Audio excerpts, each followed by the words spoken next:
Assalamualaikum warahmatullahi wabarakatuh. Alhamdulillah rabbil alamin wa bihi nasta'in. Wassalatu wassalamu ala sayyidina Muhammadin khairul awwalin wal akhirin wa alihi wa sahbihi ajma'in wa ba'du. Ikhwani wa akhawati fillah.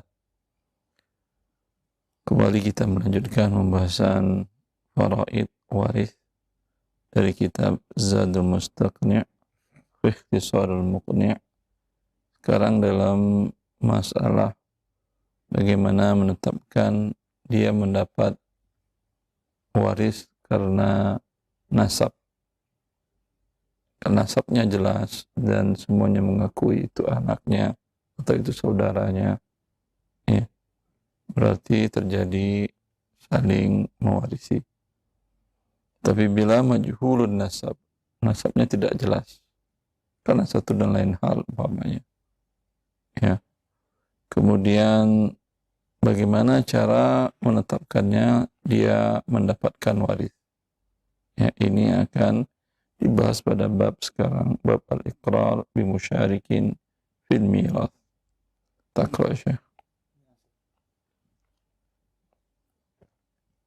قال بسم الله. قال المؤلف رحمه الله تعالى: إذا أقر كل الورثة ولو أنه واحد بوارث للميت وصدق أو كان صغيرا أو مجنونا والمقر به مجهول النسب ثبت نسبه وإرثه.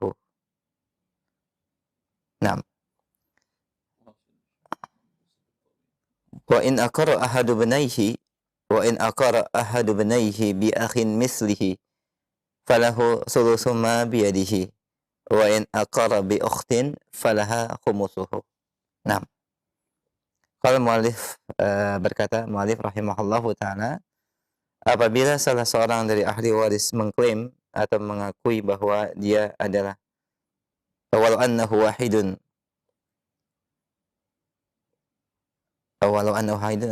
maknanya Orang. walaupun dia seorang namsah.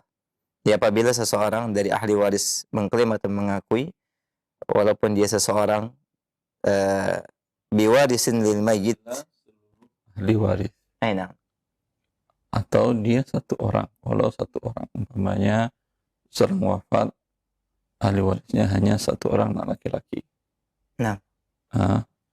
Atau ahli warisnya ada istri, ada saudara, ada saudari, atau ada ayahnya, ada ibunya, seluruhnya berarti mengakui bahwa si fulan ini termasuk ahli warisnya juga. Nah. Seperti itu. Bila semuanya mengakui, walaupun satu orang, semuanya, walaupun semua itu satu orang. Nah. Ya. Biwarisin lil mayyiti wa saddaqa, yaitu mendapat bagian dari waris, dari harta waris si mayyit, wa saddaqa, kemudian dibenarkan. Kan adalah si yang diikrarkan tadi. Nah. Umpamanya yang wafat Pak Umar. Pak Umar ada anak laki-lakinya satu orang namanya Ali. Ya. Lalu Ali melihat ada seorang dan dia cari tahu ini adalah saudaranya. Ya, saudaranya seayah, anak Umar juga. Dia mengatakan, si Ali mengatakan, wahai namanya umpamanya Khalid, kamu adalah saudara seayahku. Ya, atau kamu adalah saudara sekandungku, kita seayah, seibu. Wasaddaqa, dan si Khalid membenarkan iya. Kalau dia menolak, tentu tidak terjadi saling mewarisi. Lanjut. Au kana saghiran aw majnunan, atau dia seorang anak kecil atau majnunan, yaitu gila, wal muqarrab bihi majhulun nasabi, dan yang diakuinya adalah seseorang yang tidak dikenal nasabnya atau tidak diketahui nasabnya, sabata nasabuhu wa irsuhu, maka menjadi tetap nasab dan warisannya. Wa in aqarra ahadu bunayhi bi akhin, dan apabila salah seorang dari kedua anaknya mengklaim atau mengakui bahwa dia saudara dari seseorang, maka bagiannya adalah sepertiga apa yang menjadi bagian orang yang mengklaim atau mengakui. Wa in aqarra bi ukhtin, dan apabila dia mengakui seseorang adalah saudaranya, maka bagiannya adalah seperlima dari ahli waris yang dimilikinya, dari harta waris yang dimilikinya. Nah,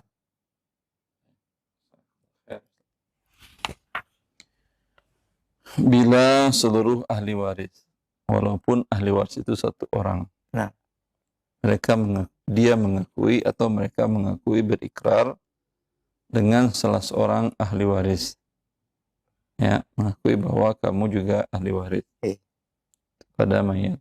Wasaddaqa, dan yang orang yang diikrarkan itu adalah sebagai ahli waris membenarkan, iya, ya, saya sudah lama mencari-cari, ternyata ya sekarang saya bertemu dengan saudara saya dan ayah saya sudah wafat. Ya.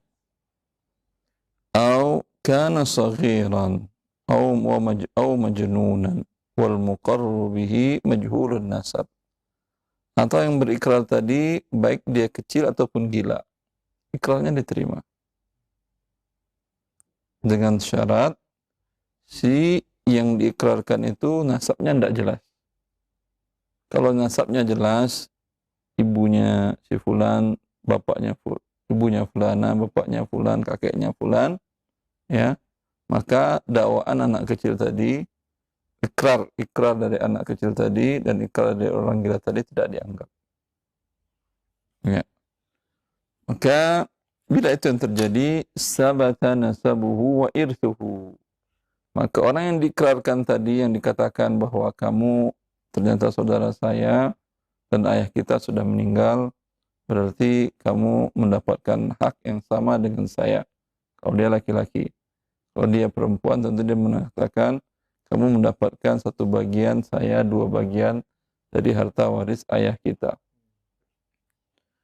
Wa in aqarra ahadu ibnaihi, bila salah seorang 2 anak mengikrarkan bahwa ini adalah saudaranya sama dengan saudara yang satu lagi. Berarti ada 3 orang mereka. Yang wafat ini punya anak 3 dahulunya laki-laki. Ya, tapi qadarullah dia menghilang segala macam, kemudian datang dan mengikrarkan kamu adalah saudaraku, dan dia mengatakan iya, dan nasabnya tidak diketahui. Ya. 1 yang berikrar, 1 diam saja. Ya. Bagaimana hak warisnya? Falahu sulusu ma biyadihi, maka untuk saudara yang diikrarkan tadi adalah 1/3 dari yang di tangan yang berikrar. Yang tidak berikrar tidak dapat apa-apa. Maaf, yang tidak berikrar tidak dipotong dari haknya dia. Ya, umpamanya dia karena bertiga, seorang wafat, anaknya umpamanya yang jelas sekarang Umar, Ali. Kemudian Ali ini berikrar ada saudaranya sebapak seibu juga namanya Khalid. Ikrar. Umar tidak. Ya, Umar tidak. Ya. Maka ini dibagi 2 hartanya antara Umar dan Ali. 1 berarti dibagi 2. Umar tidak berikrar, dia dapat 1/2 penuh. Ya, 1/2 penuh. Sedangkan Ali yang berikrar, kalau Khalid masuk, berarti Khalid kan dapat 1 lagi, Satu berarti 1 dari 3 sepertiga kan? 1, 1, 1, 3. Sekarang Ali yang mengakui berarti di sini hanya Ali adalah satunya ini dia mengambil 2/3. Yang sepertiganya untuk Khalid. Ya, seperti itu. Sama juga sering jemaah kaum muslimin bertanya, Ustaz, terlanjur dulu kami membagi harta warisan laki-laki, anak perempuan sama bapak kami meninggal. Dan kami bagi sama. Bagaimana caranya, Ustaz? Ya, Anda yang perempuan yang ingin bertobat, tentu Anda kurangi hak Anda. Anda menjadi 1 bagian. Ya. Saudara laki-laki Anda 2 bagian. Berarti Anda akan mengambil lebih. Tinggal Anda hitung berapa itu, kembalikan. Ya, yang tidak mau bertobat urusan dia dengan Allah. Tapi Anda sampaikan, tidak masalah, hak kewajiban Anda. Seperti itu juga dengan di sini. Ketika Ali mengakui berarti ini sepertiga, sepertiga, sepertiga. Harusnya kan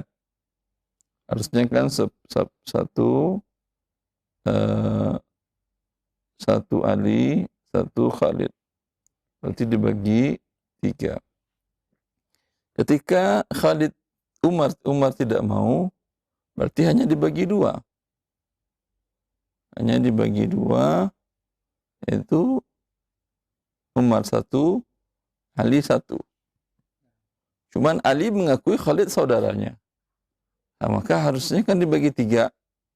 Harus sepertiga. Maka dari hak si Ali ini diambil 2/3. Di sepertiga untuk Khalid. Ya. Harusnya dia dapat sepertiga lagi dari hak Umar. Tapi Umar tidak mengakui. Bisa dipahami? Seperti itu. Wa in aqarra bi ukhtin. Jika dia berikrar dengan salah seorang saudari perempuan, maka untuk saudari perempuan 1/5 dari haknya. Dalam kasusnya Umar, Ali, Khadidah. Ini gimana? Mau dihapus atau anggap ini Khalidah? Kita gantikan penanya.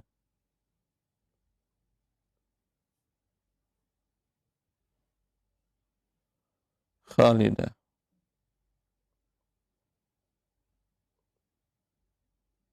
Perempuan.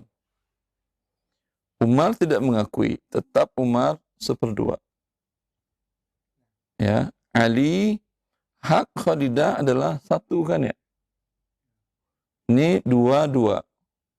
Ini 1, ini 2, ini 2. 5 kan ya? Ya. Ketika Umar tidak mengakui, Umar ngambil penuh. Yaitu 1/2.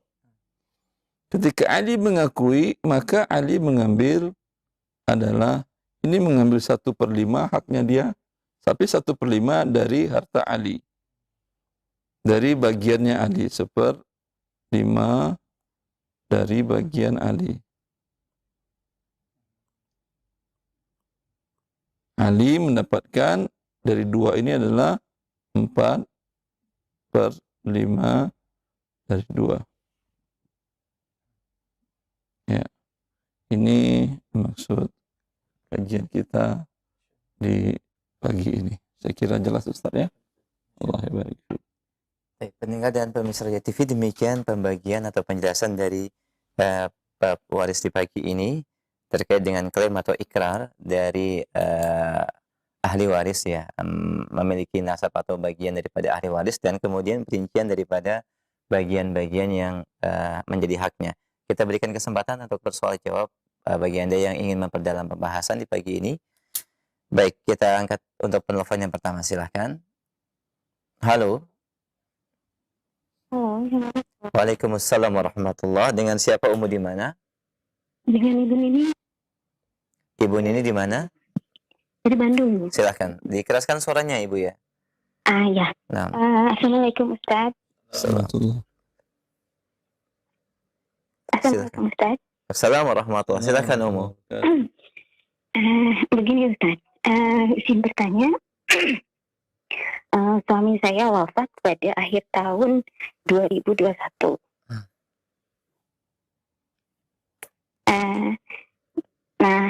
Kan suami saya berdagang gitu ya Ustaz ya, mengambil barang di supplier untuk dijual ke pasar-pasar. Kemudian, Kemudian suami saya wafat dan meninggalkan hutang ke supplier. Nah setelah itu kan kami kesulitan untuk menagih ke pasarnya gitu ya Ustaz ya. Dan kami ada kendaraan yang kebetulan kami istilahnya ada uang asuransi dari kendaraan. Kami bayarkan ke supplier tersebut. Yang jadi pertanyaannya, bolehkah uang asuransi tersebut untuk membayar hutang suami ke supplier tersebut? Tidak ada aset lain lagi yang halal? Ya, lalu Ada aset lain yang halalkah atau tidak? ada satu rumah, tapi rumah tersebut itu masih cicilan Ustadz, dan sekarang itu sedang juga proses asuransi. Uang tunai tidak cukup? Tidak ada Ustadz. Barang dagangan tidak ada? Barang dagangan sudah masuk ke pasar-pasar, ke toko-toko Ustadz. Baik.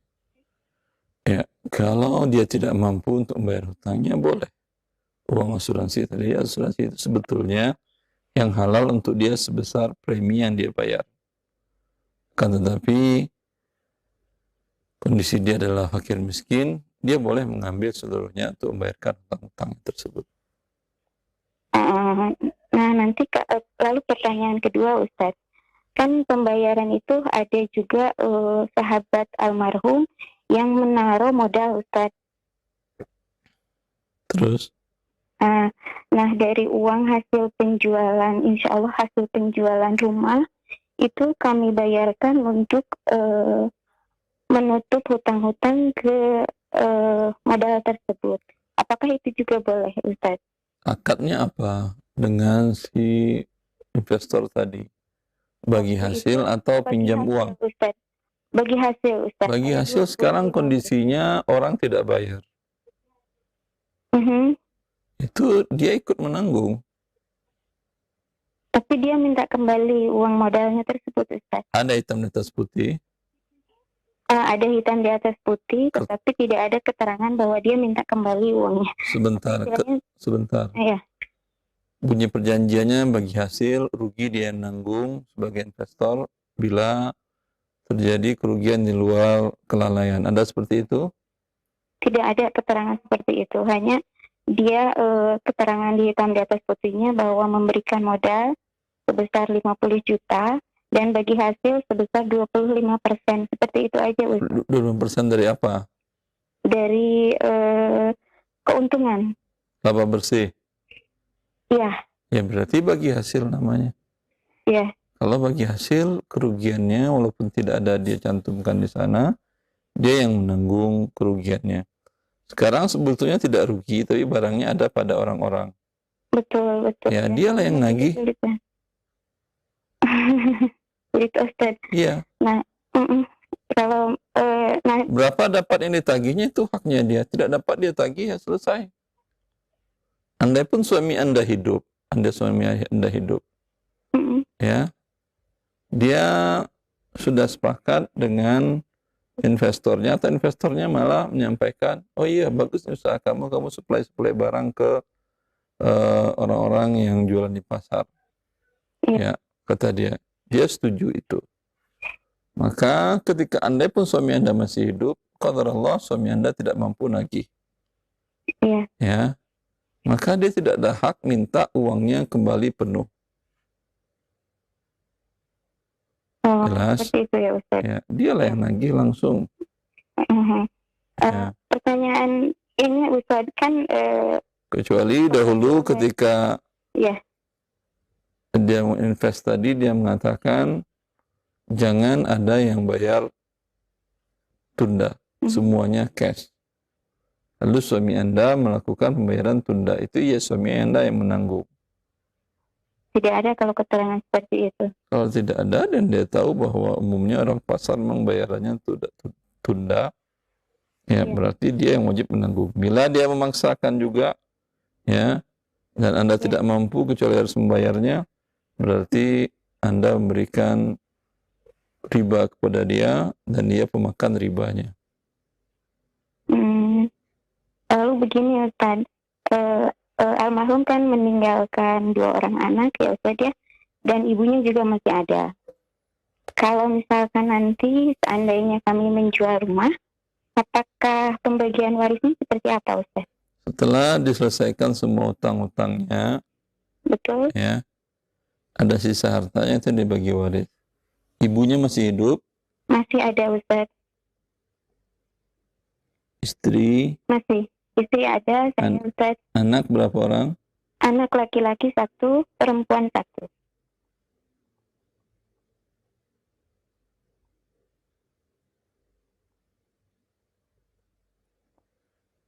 Ibu dapat 1/6, istri 1/8, anak dapat sisa.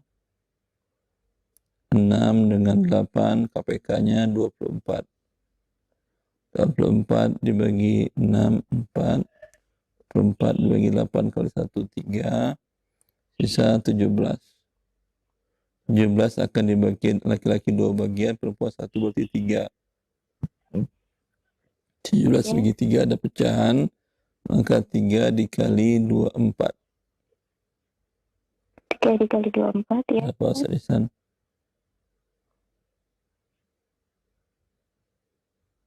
Kalau kakak 3 kali 24, 72. 72 sebentar.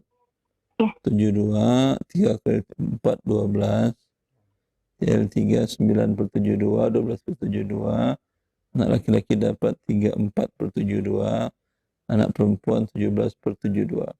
Yang lain tidak ada yang dapat waris. Hanya ini yang dapat. Oh begitu Ustaz. Jelas umum, insyaallah. Ya insyaallah. Terima kasih banyak Ustaz. Baik, Ya. Masya Allah, barakallahu fiik. Assalamualaikum. Assalamualaikum warahmatullahi wabarakatuh. Demikian umum yang bertanya di Bandung, bisa dilihat dan difoto, dan juga bisa disampaikan juga rekaman dari kajian ini kepada pemodal atau investor yang bekerja sama dengan suami terdahulu. Barakallahu fiik. Semoga Allah memudahkan urusannya dan kita berikan kesempatan yang berikutnya. Ya, kita angkat kembali. Halo. Assalamualaikum. Waalaikumsalam warahmatullahi wabarakatuh. Dengan siapa, di mana? Saya dari Kalimantan Timur, Ustaz. Ahlan, Pak. Atas nama Muhlis. Cuman Siap. ini mungkin agak beda pertanyaan saya, tapi saya dengar ini ada hubungannya. Silahkan Pak Salah Muhlis. Salah waris, Ustaz. Nah, silahkan Pak. Begini, Ustaz ya. Orang tua saya itu kan punya anak 3. Yang bertanya ini saya sudah, kemudian merantau, kawin lagi, punya anak 10. Nah kemudian karena beliau jadi lurah di situ, pokoknya kampung sepi lah asalnya. Nah sampai punya tanah banyak. Nah tapi terakhir karena di situ sudah ada perusahaan masuk, ya mungkin sudah tahu sebagian di Kalimantan Timur itu khususnya ada batu bara. Nah kenal batu bara. Nah pertanyaan saya Ustadz, saya sebagai anak tertua, cuma lain ibu. Kemudian di sana ada istri punya anak 10. Nah, jadi apakah saya bertiga di sini ada juga warisan dari tanahnya orang tua di situ, karena banyak sebenarnya tanahnya. Dari ayah Anda maksudnya kan ya? Iya, iya. Dari ayah Anda ya ada. Anda sama dengan Ya, ya. anak yang di situ. Karena anak berarti anak ayah Anda 13. 3 dari istri pertama, 10 dari istri kedua. Semuanya mendapat hak yang sama antara laki-laki dengan laki-laki, antara perempuan dengan perempuan. Jelas? Pak Muhlis, cukup jelas jawabannya? Iya Ustaz, boleh saya tambahkan Ustaz? Silahkan. Nah, terus begini Ustaz, sudah berjalan puluhan tahun karena tidak dibagi, saya sudah lama, saya anak terakhir dari tiga bersaudara yang di kota di situ, khususnya di Kalimantan Timur ini. Jadi bertanya saya masalah waris itu tidak diraukan. Nah, sekarang baru karena sudah banyak terjual katanya tanah itu mereka sendiri yang membagi. Kami dia cuma dikasih satu kapling, padahal tanahnya itu baru kami tahu sampai berhektar-hektar. Nah, itu bagaimana kira-kira hukumnya Ustaz, khususnya bagi adik-adik saya ini. Karena saya kan juga mengikuti Ustaz biasa. Kasihan dia ini nanti di hari kemudian, apakah saya salah kalau menasihati begitu Ustaz. Karena kan saya punya hak kan 3 saudara ini. Nah, sementara mereka yang membagi sendiri. Nah, mungkin itu aja Ustaz ya. Nah, baik, Ya, Pak Mukhlis. Ya, Ustaz. Jazakallah khair. Silakan, Ustaz. Ya. Assalamualaikum warahmatullahi wabarakatuh. Assalamualaikum. Beliau tinggal mengingatkan saudara seayahnya ya bahwa 3 anaknya yang di Kalimantan Timur tadi haknya sama dengan 10 anak ayahnya yang di daerah lain itu. Bila semuanya anaknya laki-laki berarti bagi rata, bagi 13. Bila yang jauh ini tidak mendapatkan 1/13, tapi mungkin hanya 1/100 atau 1/200, berarti haknya diambil oleh yang 10 orang tadi. Ya, bila tidak diselesaikan di dunia, tentu di akhirat pasti akan diselesaikan. Ya, pasti akan mereka bayar. Jadi kalau Pak Mukhlis dan 2 adiknya, 2 saudaranya ingin menuntut, ya bisa di dunia, bisa. Dengan mengajukan ke pengadilan agama setempat tentunya. Nah, demikian Pak Mukhlis jawaban dan nasihat yang disampaikan oleh Ustaz dan arahan beliau. Semoga ini menjadi pencerahan untuk Bapak dan keluarga. Barakallahu fikum. Dan kita berikan kesempatan masih via telepon ya. Baik, kita angkat kembali penanya berikutnya. Silakan. Halo. Silakan, sudah masuk. Halo, Assalamualaikum. Waalaikumsalam warahmatullahi wabarakatuh. Dengan siapa Umu di mana? Dari Lampung, Ibu Ros. Ibu Ros, silahkan pertanyaannya. Assalamualaikum, Ustaz. Assalamualaikum. Orang tua kami meninggal tahun 2009. Tahun 2011, adik-adik saya membagi harta orang tua itu dengan cara mereka sendiri, yaitu mereka membagi anak laki-laki itu di surat itu mereka bikin bagian masing-masing. Terus yang untuk perempuan tidak dibeberkan. Nah, yang adik saya meninggal sebelum bapak saya meninggal. Satu orang. Terus rencana kami mau membagi warisan ini secara syar'i minggu depan. Mau dihitungkan artinya Bu ya untuk ahli pembagian warisannya? Ya, mau direvisi lagi. Baik. Terus itu pertanyaannya itu, kalau adik-adik saya ini Ustaz, yang sudah dipegang-pegang mereka itu, kalau bisa jangan dirubah lagi. Jadi kita hanya harus tahu, tapi saya bilang kita harus tahu bagaimana pembagian yang syar'i biar harta yang mereka pegang nanti berkah.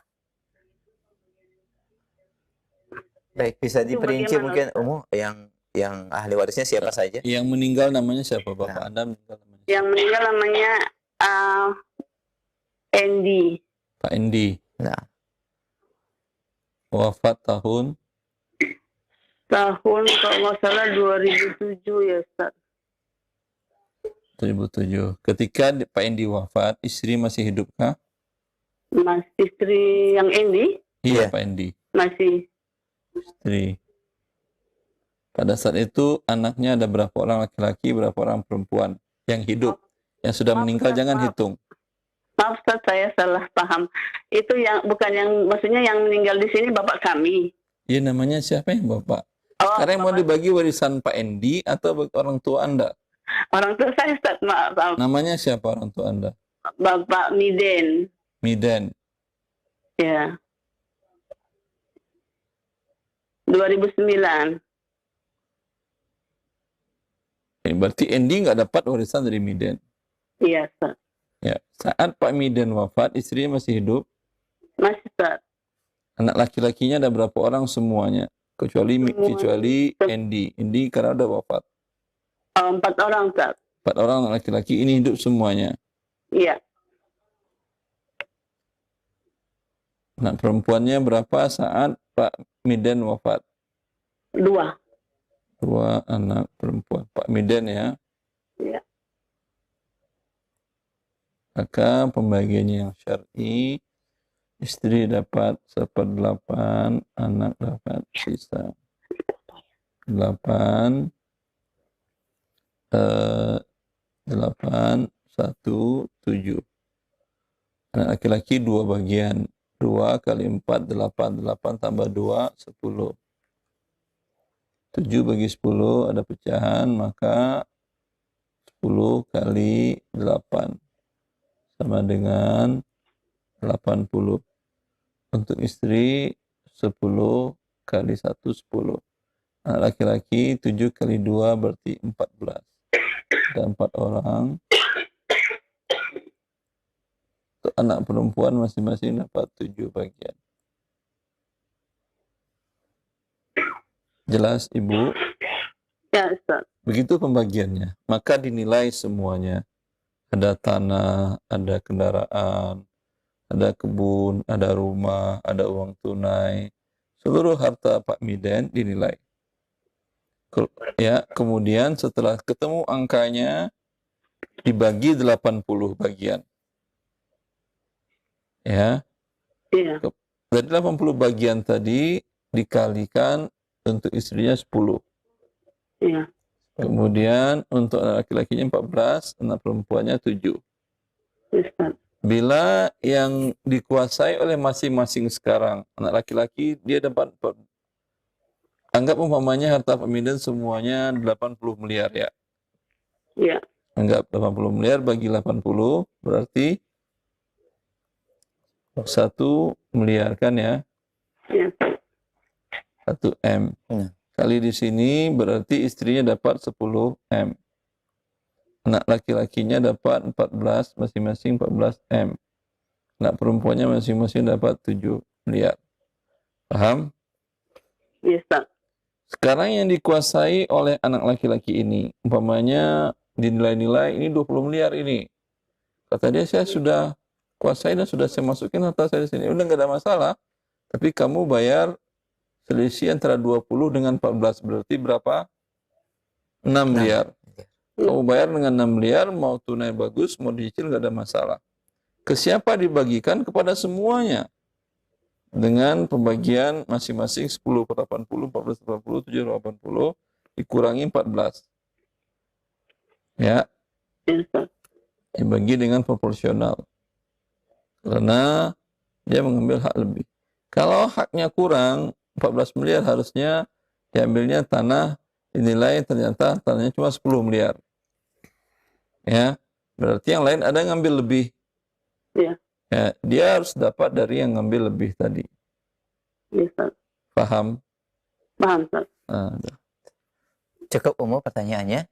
Terus begini Ustaz, kan Ustaz tadi bilang harus dihitung juga uang tunai. Ini kan dari 2009 kebetulan orang tua kami kan punya kebun sawit Ustaz. Jadi dari mulai 2009 sampai 2000 sekarang ini yang mengelola itu adik saya. Itu hasilnya itu harus dihitung apa tidak ya Ustaz? Ya iyalah. Itu dia kelola iya, tapi itu bukan milik dia sendirian. Yang milik dia laki-laki atau perempuan yang kelola itu? Laki-laki Ustaz. Berarti setiap dapat uangnya dia hanya 14 per 80. Umpamanya berapa setiap 2 pekan dia dapat rupiahnya berapa umpamanya? Oh iya. Umpamanya berapa Ibu? Misalnya sawit ya sekitar yang dia pegang 25 hektar. Rupiah saya tanya Ibu. Berapa ya rupiahnya? Berapa ya? 5 juta, 10, Misalnya 10 juta lah satu Iya. bulan. 10 juta. 10 juta dibagi 80. Berapa berarti? Ustaz, tolong, Ustaz. Nah. 10 juta dibagi 80.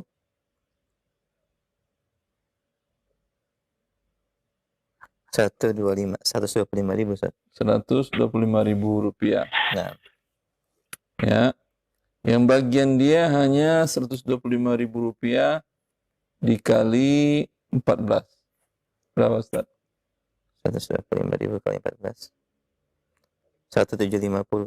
1.750.000. Nah, Jelas Ibu? Berarti hasil yang selama ini juga harus dihitung Ustaz ya. Iyalah. nah, Kalau enggak hitungannya di akhirat. Itu yang haknya dia. Tapi karena dia mengelola, umpamanya berapa hak pengelola, berapa persen dari hasil. Enggak umpamanya 20%. Ya. Maka dari 10 juta tadi yang dibagi dari 8 juta bukan 10. Iya. Karena berarti dia dapat 2 juta tambah hak bagiannya nanti mungkin umpamanya 1.400.000. Ustaz. Paham? Paham Ustaz. Baik. Tapi misalnya Ustaz ini ya, karena adik-adik ini kayaknya agak keberatan misalnya nantinya yang lebih itu diambil lagi. Kalau saya sama kami itu ikhlas aja, halal nggak Ustaz? Biarlah itu yang lebih, nggak usah lagi dikembalikan begitu. Dia mungkin lebih, di sisi lain dia mungkin kurang di bagian tanahnya. Lihatlah nanti disesuaikan lah. Paham maksud saya? Iya.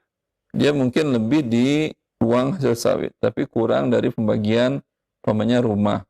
Nilai rumahnya mungkin lebih turun. Itu kan bisa saling ditutupi. Jelas dibagi dulu sesuai ketentuan syar'i tadi. Kemudian untuk penentuan realnya disesuaikan dengan hak bagian masing-masing. Ya, jadi rencananya perhitungannya harus dinilai dulu, diuangkan semua nilai tanah ya Ustaz ya. Semua harta, bukan nilai tanah aja. Diuangkan dulu ya. Dinilai dengan uang, bukan diuangkan. Kalau diuangkan berarti dijual dulu semuanya. Dinilai maksud saya. baik. Demikian Ibu. Mudah-mudahan lebih Iya. jelas ya, insyaallah. Jazakallah Ustaz. Alhamdulillah. Warahmatullah. Waalaikumsalam warahmatullahi wabarakatuh. Silakan nanti dilihat kembali dan bisa difoto, dan ya semoga Allah mudahkan untuk pembagian warisan sesuai dengan ketentuan syar'i.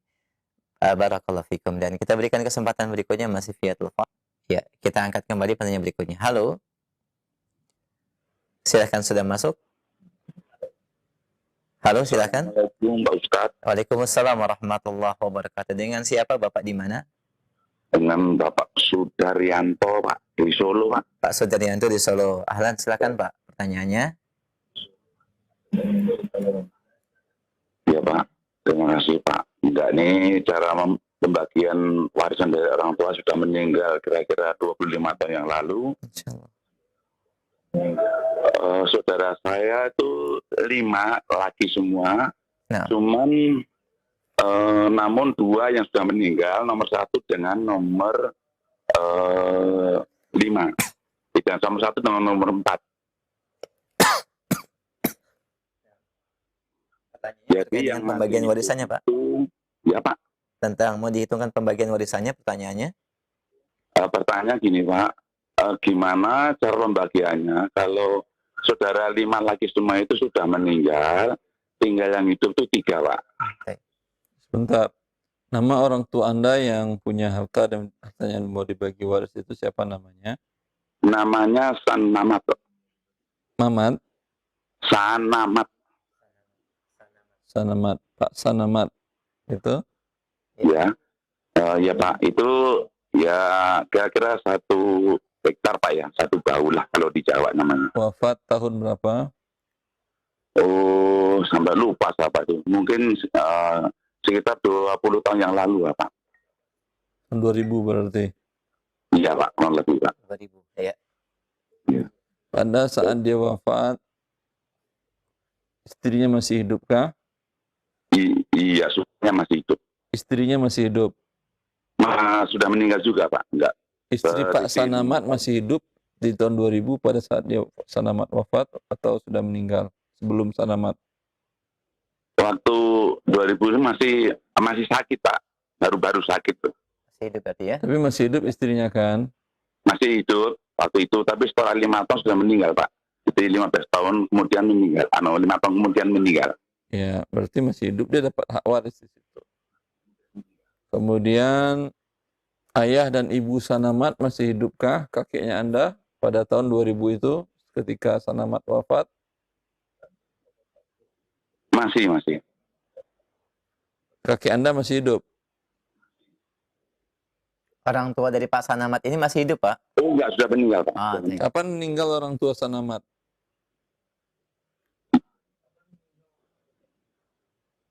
Halo? orang tua Pak Sanamat sudah wafat lebih dahulu, Pak ya?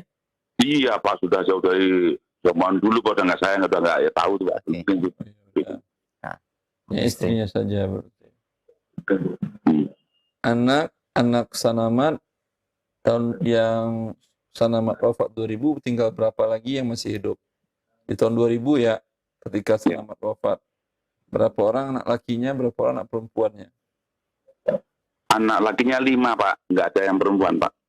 5 anak laki, semuanya hidup ketika Sanamat wafat. Iya betul. Ya. Maka harta Sanamat semuanya dibagi 1/8, sisa bagi 8, 1, 7. 7 bagi 5, 5 kali 8, 40. 40. Nah, 5, 40. 7 per 40. Kemudian 7. 7 per 40. Nah. 7.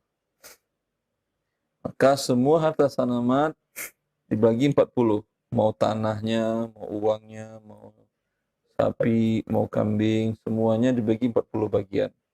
Oh gitu Pak. Milik istrinya 5/40. Milik anak-anaknya 7/40. Paham? Paham Pak. Istrinya sekarang sudah wafat 2005 kan ya? Iya betul Pak, sudah meninggal dulu. Ketika beliau wafat 2005, dia nikah lagi atau tidak? Oh tidak Pak. Tidak menikah lagi. Iya. Anak-anaknya 5 orang atau sudah ada yang wafat sebelumnya? Tidak ada. Sebelum tidak ada. Masih 5. Masih 5 anaknya. Iya. Maka bagian istrinya Sanamat bagikan ke anak-anaknya 1, 1, 1, 1, 1. Ya. Iya. Orang tua dari istri Sanamat masih hidup atau tidak? Kakek nenek Sudah meninggal beliau Pak Ustaz. sebelum 2005. Sebelumnya malah Pak Ustaz. Ya berarti sekarang harta itu tinggal dibagi 5 saja. 1, 1, 1, 2, 3, 4. Kemudian di antara yang 5 ini, siapa yang dahulu wafat? Ada 2 orang Pak. Sudah 2 Anak yang orang. pertama sama anak yang keempat. Ya berarti hartanya dibagi 5 aja ya. 1, 2, 3, 4, 5. Yang pertama wafat. Ya. Kemudian yang keberapa lagi? Yang keempat. 3, 4. 1, 2, 3, 4. Wafat. Yang pertama wafat tahun berapa? Yang kedua berapa? Siapa yang dulu wafat? Yang keempat itu 2 tahun yang lalu. Yang pertama 7 tahun yang lalu Pak. Itu tahun 2020. Ya. Yang ini berarti 2000 berapa? 15? Ya. Ya. Berarti ini dulu nomor 1. Yang nomor 1 ini ketika dia wafat, ya ibunya sudah tidak ada, ayah sudah tidak ada. Ya. Istrinya masih hidup. Istri yang dari kakak nomor pertama Pak. Iya. Dia masih punya anak banyak. Istri 1 orang istrinya. Ya. Anaknya berapa laki, berapa perempuan? Anaknya 2 laki-laki semua. Tapi banyak. Perempuan tidak ada. Tidak ada, Pak. Masya Allah. Orang Solo, subhanallah. Masya Allah. Ya berarti untuk istri 1/8, anak laki sisa. Pembagiannya istri dari anak yang pertama ini dapat 1, anaknya dapat 7, dibagi 2, ada pecahan, maka dikali 2, 8, 16. 2, 7, 2 per 16, 7 per 16, 7 per 16. Jelas? Iya. Yang untuk anak yang keempat ini, ketika dia wafat 2020, istrinya masih hidupkah, masih status istri dia, atau seperti apa? Masih hidup juga, Pak. Istri, berarti ahli warisnya juga istri. Anaknya berapa orang ketika dia wafat? Anaknya 3 orang, perempuan semua. 3 anak perempuan. Ya. Berarti pembagiannya istri 1/8, 3 orang anak, 2/3. 8 dengan 3, 24 bagian. Ya, ini 3, ini 16. 16 kali 3, bagi 3 ada pecahan, berarti 3 dikali 24, 72. 72, 9 per 72, ini dapat 16. Dan di sini saudaranya yang masih hidup,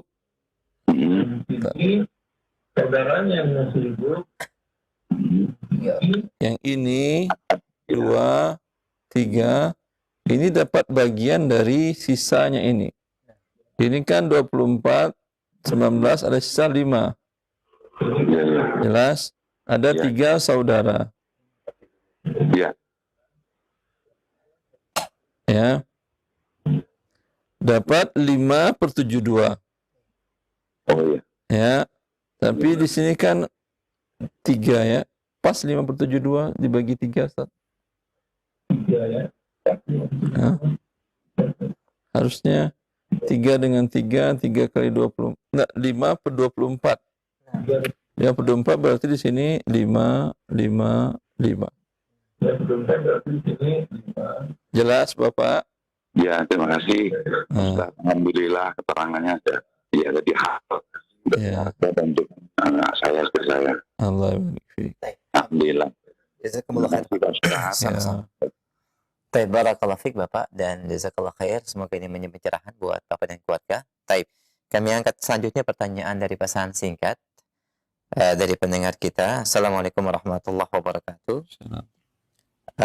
Ustaz, mohon nasihat dan arahan terkait dengan permasalahan riba, di mana kawan berpandangan bahwa riba itu halal karena ada ulama, terutama dari kalangan ulama Mesir yang menghalalkannya, di mana kesepakatan atau ijma tentang haramnya riba masih diperselisihkan. Mohon nasihatnya, Ustaz. Allah barik fiik. Ya, Masya Allah. Ijma masih diperselisihkan. Siapa yang, kalau ada perselisihan, bukan ijma namanya. Ulama Mesir yang mengatakan itu di tahun 83. Ya, mereka menghalalkan bunga bank. Sebelum itu di tahun 65, di tahun 71, di tahun 78, beberapa 4 kali ada muktamar para ulama Islam sedunia. Mereka hasil muktamarnya mengharamkan bunga bank. Ya, kalau riba tidak mungkin ada yang berani menghalalkan. Ini permasalahannya adalah bunga bank riba atau tidak. Itu mereka sudah mengharamkan. Yang ini muncul di 83.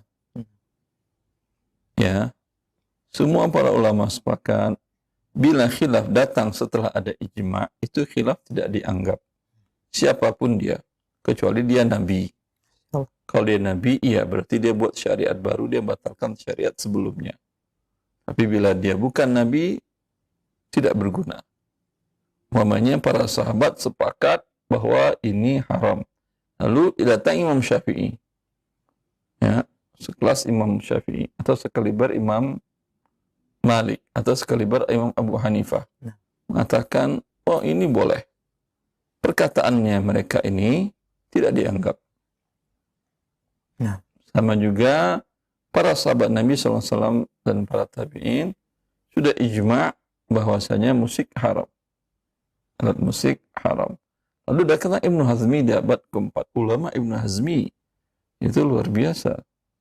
Tidak ada sekukunya beliau ilmu ulama Mesir yang mengatakan bunga riba itu boleh dan tidak riba, tidak ada sekukunya dia, seujung kukunya. Seujung kuku lagi, bukan sekuku, seujung kuku tidak ada. Tetapi ketika dia mengatakan bahwa hadisnya dhaif, kemudian musik berarti hukum asalnya kembali kepada asalnya adalah halal, itu dia menentang ijma' para sahabat dan generasi-generasi sebelumnya yang telah mengharamkan. Ini sepakat para ulama tidak dianggap. Sekaliber Ibnu Hazmi. Maka orang yang mengatakan halal ya akhi, sekarang aja di barat ada bank syariah, Islamic Bank. Di Inggris 3 Islamic Bank.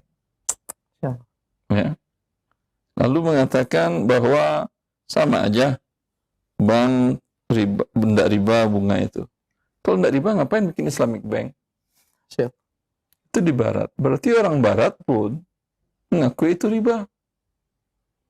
Karena dalam kitab Nasrani, perjanjian baru dan perjanjian lama, bahwa riba itu haram pertambahan dari hutang. Tambahan dari pinjam meminjam dan bank seperti itu. Meminjamkan uang, dapatkan pertambahan. Ya. Wallahu a'lam. Baik, cukup jelas jawabannya yang disampaikan oleh Ustaz. Semoga ini menjadi jawabannya bermanfaat dan pencerahan bagi yang bertanya dan juga bagi kita semua. Barakallahu fiik. Kami angkat kembali pertanyaan berikutnya dari pendengar kita. Assalamualaikum warahmatullahi wabarakatuh. Saya jualan frozen food, Ustaz. Dan pembeli yang jauh belanja, ya yang jauh membeli minta dikirim pakai jasa ojek. Kemudian ojek ini terkadang menalangi belanjaan customer ke saya, Ustaz. Sehingga dia tinggal minta uang ojeknya dan talangan belanjanya yang tadi. Bagaimana hukum transaksi seperti ini, Ustaz? Jazakallahu khair. Ini berarti antara si tukang ojek dengan si customer tidak halal. Tergabung akad pinjaman dengan jual beli jasa. Dan Nabi mengatakan, la yahillu salafun wa bai'un, mengatakan tidak halal menggabungkan dalam satu transaksi, menggabungkan pinjaman dengan jual beli. Jual beli bisa jadi barang, bisa jadi jasa. Dinamakan dengan hukum mu'awadah. Maka tidak halal. Ya. Maka dengan demikian, jangan Anda lakukan. Memang bagi Anda nggak ada masalah. Bila Anda bertransaksi hanya dengan si driver. Bagi Anda tidak berdosa. Sama juga Anda bertransaksi orang yang bayar kartu kredit. Anda tidak berdosa, yang berdosa dia. Dia yang melakukan akad ribanya. Dan uangnya halal di tangan Anda. Ya kan, tetapi ya, seorang muslim tentu tidak ingin saudara muslim yang lain masuk ke dalam murka Allah. Nah, maka wajib bagi Anda untuk tidak minta bayaran kepada si driver tadi. Ya. Kalau umpamanya dikatakan akan repot Ustaz, muter-muter, nanti diambil dulu uangnya, kemudian diserahkan lagi ke saya, kasihan juga tukang ojeknya. Kan banyak cara. Sekarang dengan klik saja di handphone, sudah pindah uang dari si pembeli ke Anda. Ya. Anda syaratkan, bayar dulu ke Anda, mungkin bahkan ada yang gratis, menggunakan aplikasi tertentu, gratis biaya transfernya. Ya, ditransfer dulu ke Anda, setelah itu baru Anda serahkan ke driver tinggal lagi biaya jasa pengantaran barang. Ya. Cukup jelas, alhamdulillah. Demikian pendengar yang bertanya. Ya, semoga ini menjadi jawaban yang bermanfaat. Barakallahu fiik. Kami angkat kembali pertanyaan berikutnya. Assalamualaikum warahmatullahi wabarakatuh.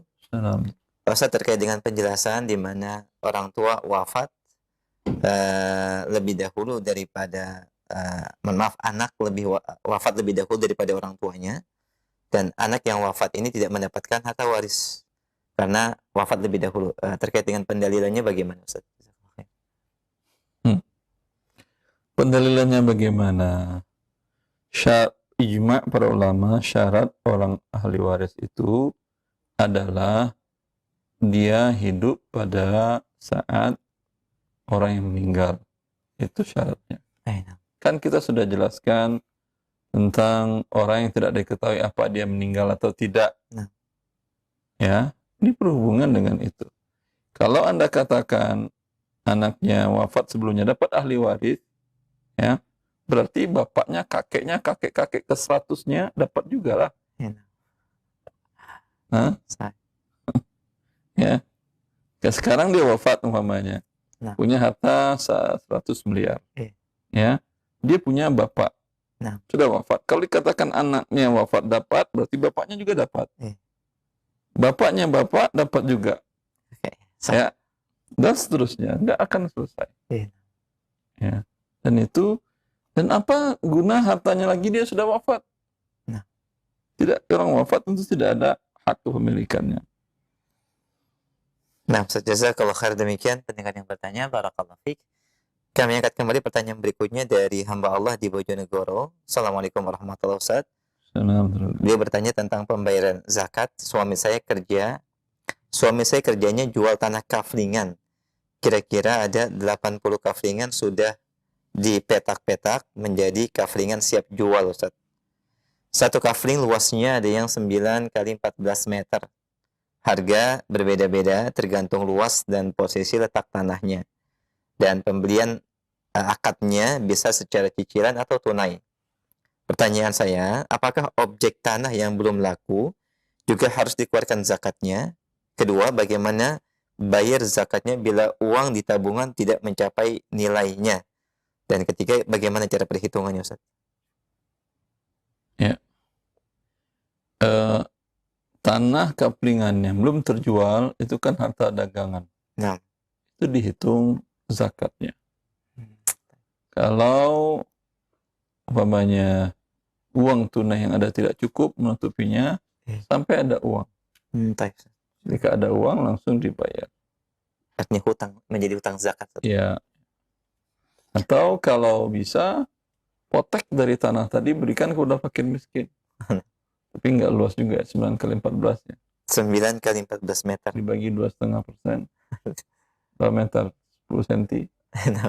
Kalau umpamanya besar 1 hektar, hipotek 2,5-nya kan lumayan. 25 meter. 25 meter bisa dia bikin satu ruko kan ya. Enggak. Pondok lah kali ya. 25 meter berarti 5 kali 5 kan. 5 kali 5 bisa bikin lumayan satu kamar. Kios kecil. Wailah, berarti tunggu sampai sampai ada uang tunai. Sampai ada uang tunainya. Demikian pendengar yang bertanya, Bapak di Bojonegoro, ya cukup jelas jawabannya, barakallahu fiik. Kemudian kami angkat kembali pertanyaan berikutnya. Assalamualaikum warahmatullahi wabarakatuh, Ustaz. Ustaz, bagaimanakah solusi daripada pembayaran zakat amwal dari orang tua yang sudah wafat, Ustaz? Di mana pada saat wafat dan beberapa tahun sebelumnya memang hartanya sudah mencapai nilai nisab. Namun karena kejahilan belum dihitung dan baru kami tersadar ketika ayah sudah meninggal. Segala khair. Tapi harta udah sebelum dibagi. Belum. Ya. Kalau belum dibagi, dikeluarkan zakat. Nah, zakat itu tidak bisa ada pemutihan. Ya. Untuk hartanya. Karena dia berkaitan dengan zakat mal. Dan zakat mal berkaitan dengan hartanya dia. Dan dengan tanggungannya dia. Keluarkan atas nama orang tua tadi hutang zakat. Ya. Nah, jazakumullah khairan, barakallahu fiik. Demikian pendengar yang bertanya. Kami angkat kembali pertanyaan dari pesan singkat dari Bapak Rahmat dari Aceh. Bapaknya bekerja di suatu perusahaan dan sudah pensiun, Ustaz. di mana perusahaan ini membayar pesangon secara cicil setiap bulannya sebanyak 17 juta dan pesangonnya itu sekitar 450 juta. Bapak sudah meninggal dunia. Bagaimana cara membagikan harta warisannya, Ustaz? Yang ditinggalkan oleh mayat, oleh si mayit ini, 1 istri, 2 anak laki-laki, dan 1 anak perempuan. Yang membagi pesangonnya, Nah, istri, 1 anak laki-laki, 2 anak laki-laki, dan 1 anak perempuan.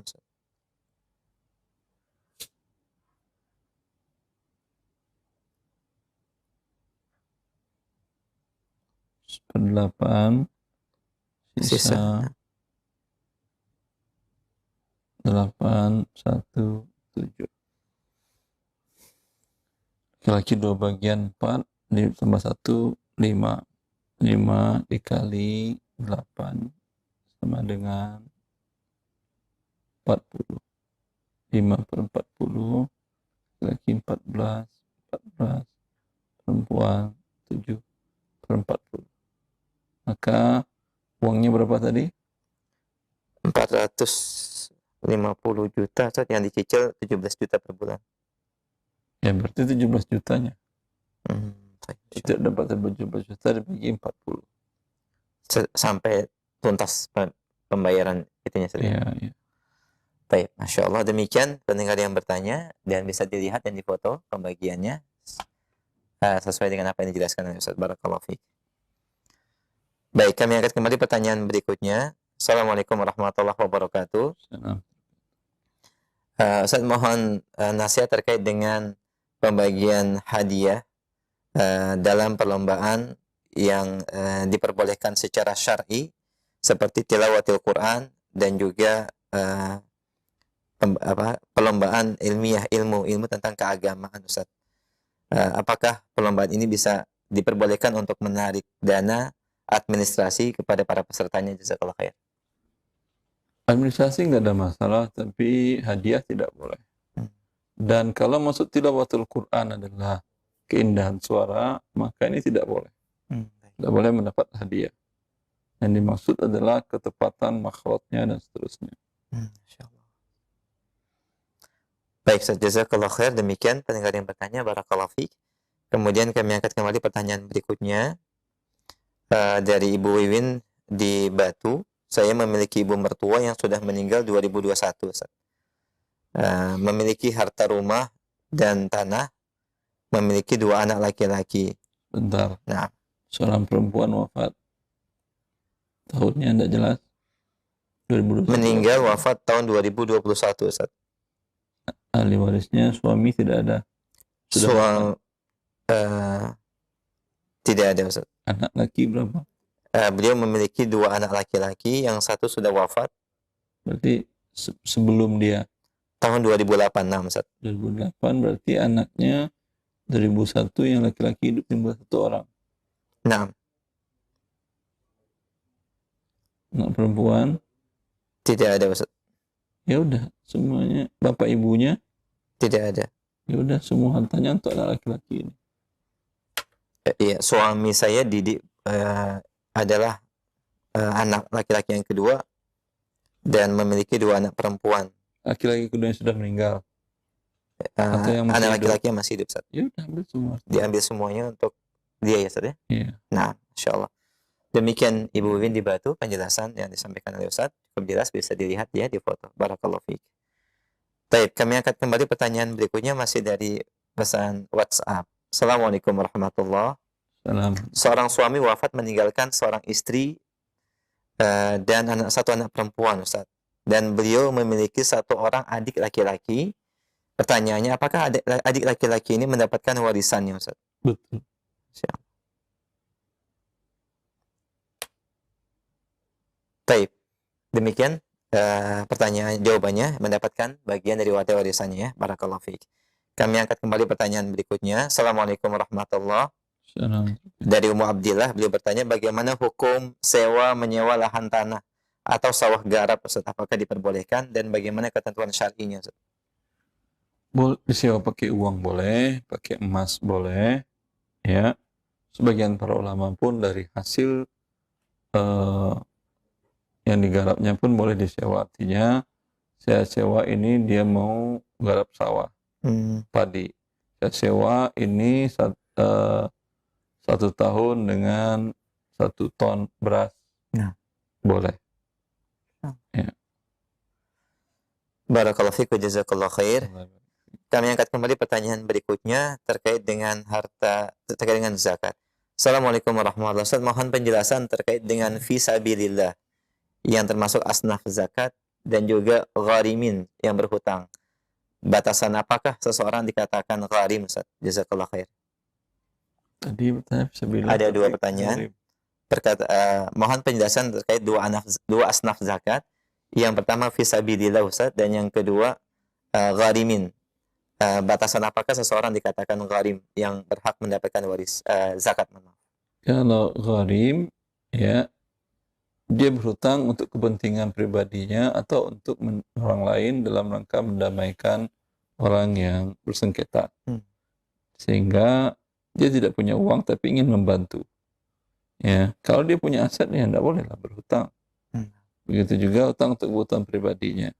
Itu kalau dia punya aset, dibayarkan dari uang pribadinya terlebih dahulu. Mengenai fisabilillah, mayoritas para ulama salaf dan kontemporer mengatakan itu untuk para orang-orang berjihad fisabilillah yang perang. Yang perang yang mereka tidak dapat gaji dari negara, gaji tetap. Ya. Tetapi maknanya bisa diperluas, bisa dikiaskan terhadap ini orang-orang yang karena tujuan perang fisabilillah adalah tujuannya menjaga, mengembangkan agama Allah Azza wa Jalla. Maka orang-orang yang menjaga dan mengembangkan agama Allah juga bisa dimasukkan ke dalam hal tersebut. Seperti umpamanya para dai, ya, kalau mereka tidak ada, ya, karena habis waktunya untuk untuk berdakwah sehingga tidak ada waktunya untuk mencari biaya hidup. Orang kan berbeda-beda. Ada orang yang bisa menggabungkan antara duanya, bisa berdakwah, bisa juga bisnis.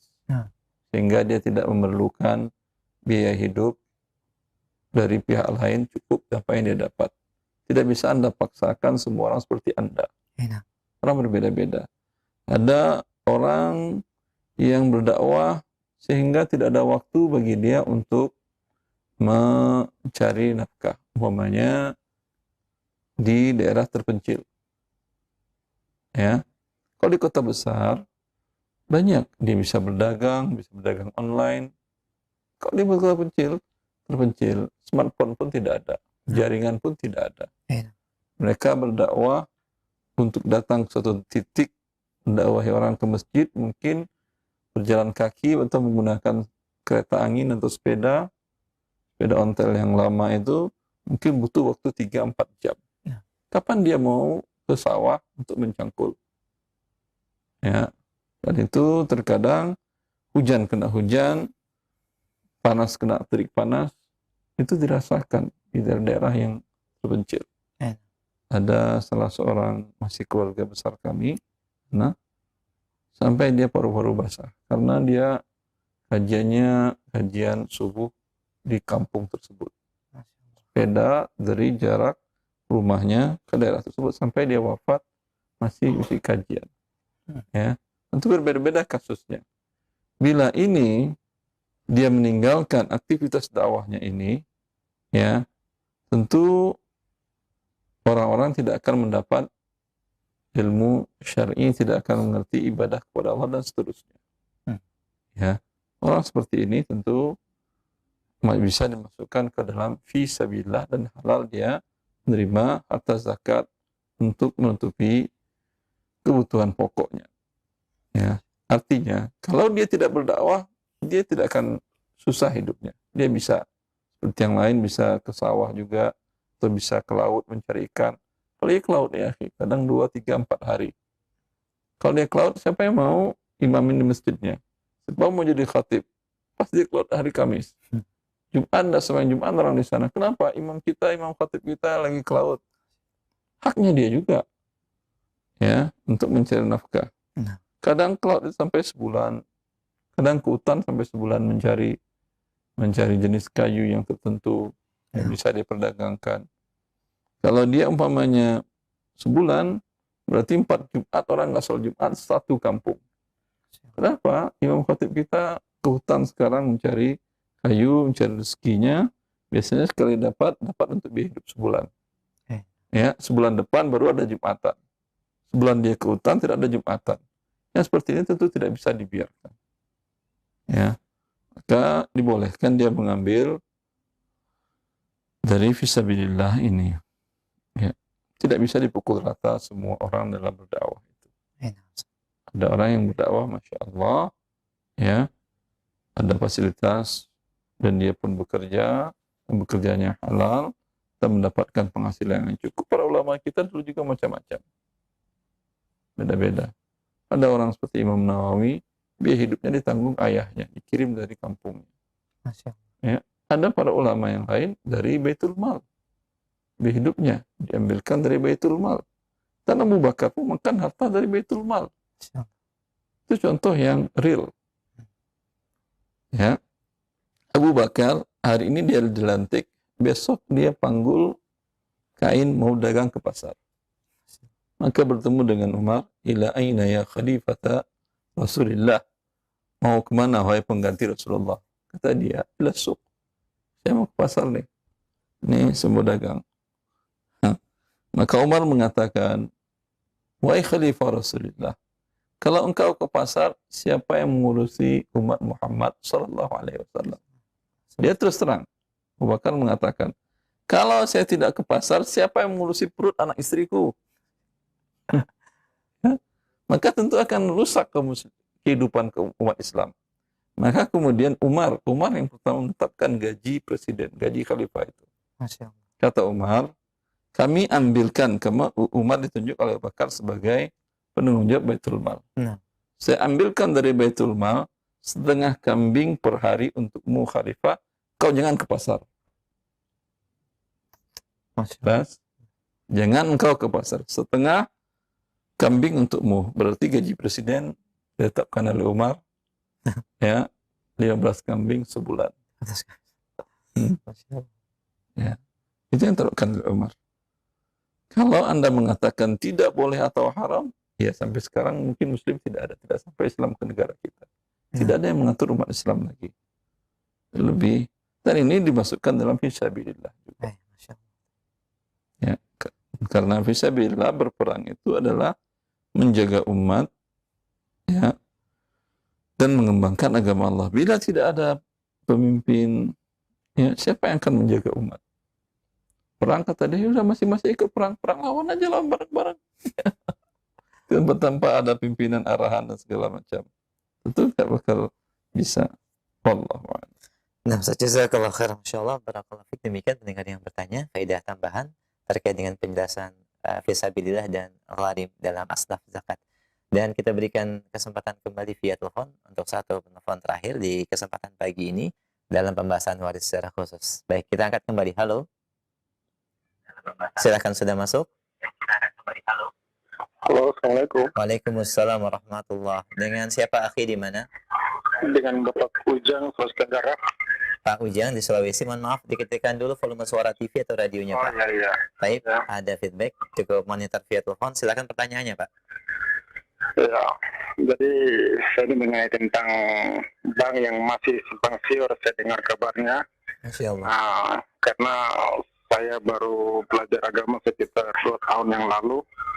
Saya pernah dengar di siaran televisi itu bahwa peminjaman bank itu masih diperdebatkan tentang bunga riba itu, karena dari hasil bunga bank itu dipergunakan untuk pembangunan daerah. Nah, apakah itu bunga bank itu memang, karena bunga bank itu kan bukan untuk pribadi, dia punya hasil bunga, memang dipergunakan untuk negara.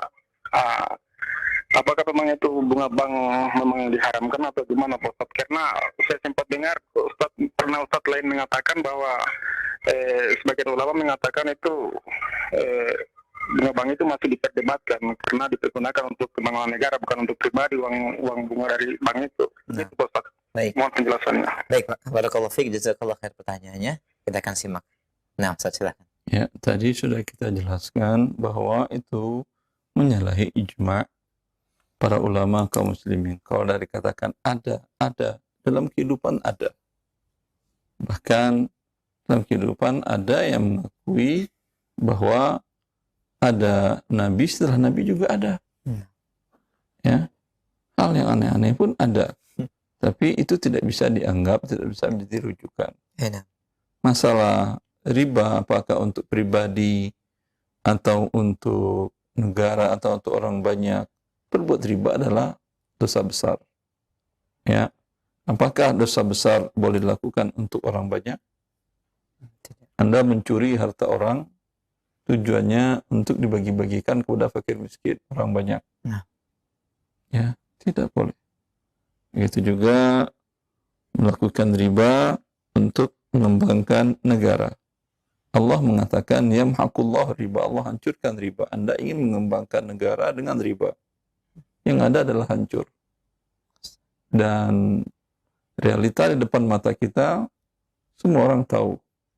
Negara yang punya hutang riba tidak akan pernah bisa maju, walaupun mereka memiliki sumber daya alam sebanyak-banyaknya. Karena akan habis dikuras oleh pemberi hutang riba. Sebelum Al-Quran turun, itu sudah terjadi di masa kehidupan jahiliyah. Bahwa hutang, mereka berhutang bukan untuk makan, minum, tapi memang untuk bisnis. Memang untuk pengembangan harta mereka.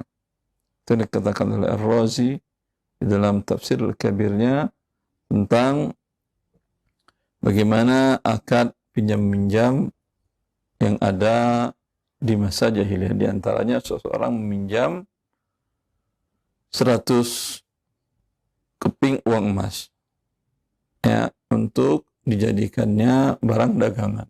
Dibelikan barang dagangan, dijual, kemudian dia kembalikan. Dan setiap bulan dia bayar 2 keping. Nanti setelah 1 tahun ya, yang 2 keping tadi tetap dibayarkan, berarti 24 keping, yang 100-nya dia bayarkan. Bila belum dia bayarkan, bertambah lagi bunganya, pertambahannya. Ya, bertambah lagi pertambahannya. Itu yang dilakukan jahiliyah dahulu. Dan itu sama persis dengan dilakukan dengan sistem sekarang. Mau Anda katakan perbankan, ya, bahkan mau dikatakan pun koperasi atau segala macam, terserah, tapi itu yang sudah dilakukan dan Allah mengharamkan itu. Ya. Allah. Cukup jelasnya Ustaz. Barakallahu fiik. Demikian pendengar yang bertanya di Sulawesi, semoga ini menjadi ilmu yang bermanfaat dan pencerahan buat antum dan juga kita semua. Jazakumullah khairan, barakallahu fiik. Dan ini pertanyaan kami terakhir di kesempatan pagi ini sebagai ikhtitam dan kesimpulan kajian. Kita silakan. Ya. Ya, ikhwani wa akhwati fillah. Seorang muslim hidup tentu harus mencari dan meminta hidayah kepada Allah. Dan meminta dan mencari dan meminta agar dimudahkan Allah mengikuti hidayah tersebut. Ada di antara manusia yang asal ngambil perkataan orang. Itu bagaikan orang yang pergi suatu daerah, dia tidak punya GPS, kemudian asal ngikutin mobil mana aja. Tujuannya Bandung, ini asal kelihatan Bandung, ikut aja. Padahal Bandung setelah itu mungkin langsung Semarang. Ya, nanti sampainya ke Semarang atau ke Surabaya. Itu seperti itu. Dia jangan asal ikut. Ketahuilah mana yang sesuai dengan kitabullah, sunnah Nabi, ijma' dan qiyas. Dan dalil-dalil yang mu'tabar dalam syariat kita, itu yang diikuti. Yang dalilnya tidak mu'tabar, tidak dianggap, itu dinamakan dengan syadz, pendapat yang tidak perlu Anda dengarkan. Dengan begitu kita berada dalam siratul mustaqim, di dalam jalan yang diridhai oleh Allah Azza wa Jalla. Semoga bermanfaat. Wallahu a'lam bishawab. Wassallallahu ala nabiyyina Muhammad wa alihi wa sahbihi wasallam. Assalamualaikum warahmatullahi wabarakatuh.